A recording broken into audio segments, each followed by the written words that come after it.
Hello friends, welcome back to the new video guys. In this video guys, I am going to show you guys how can you on your adaptive brightness mode in your Tecno phone. Means guys, auto brightness mode guys you want to on in your Tecno phone, so guys you can on it. And guys, now let's see how to on auto brightness mode in our Tecno phone. First of all guys, open your phone setting to on your auto brightness. After on phone setting guys, what will you have to do guys in your Tecno phone guys, scroll it.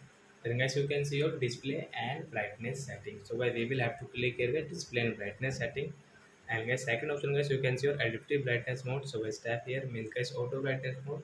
Then guys you can on from here. So after guys you can see guys brightness has increased like that. So guys your adaptive brightness mode will on, and guys you want to off it, so guys you can off it from here.